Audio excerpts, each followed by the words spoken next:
As Muslims all over the world continue to bask in the euphoria of the Eid-el-Kabir celebration, many homes are still relishing the great taste of the rams that were slaughtered for the important event, while some are still in the process of slaughtering theirs. Many families, neighbors, friends and well-wishers often looked forward to the Sallah rams, which are slaughtered immediately after the Eid prayers and often led by the chief imams at the various Eid praying grounds.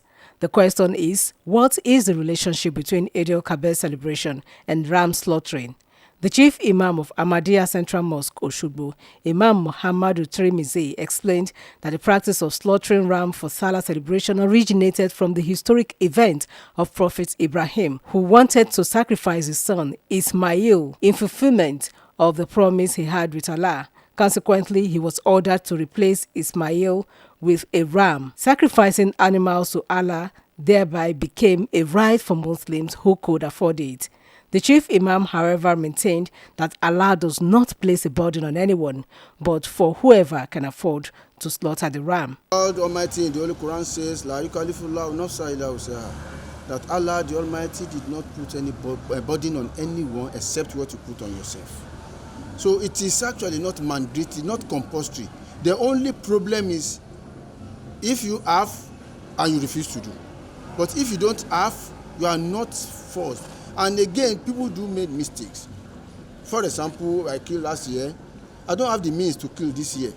And then I will go out borrowing, going against the injunctions of Allah. And I'm not expecting anywhere. If you are expecting that, oh, I'm expecting my salary, will you give me ram, I will pay you back when my salary drop, or where I will give you back the money when I have it, that's to the ram seller, I will pay you when I have my salary. You are expecting.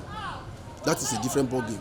But when you are not expecting and you force yourself to go and do what is against the sunnah, you are completely not following the footsteps of Holy Prophet Islam. This year's Salah celebration was not an exception, as many Muslims as could afford it slaughtered rams, cows, among other acceptable animals for the celebration. Another Islamic cleric, Nahim Adedino, explained that the animals are to be shared into three and shared among neighbors, families and friends and well-wishers, with the aim of ensuring that everyone has enough meat to celebrate the festivities. The Prophet tells us that we should divide into three. The first one is for the owner that slaughtered the ram. The second one for those that are coming to greet the person who slaughtered the ram.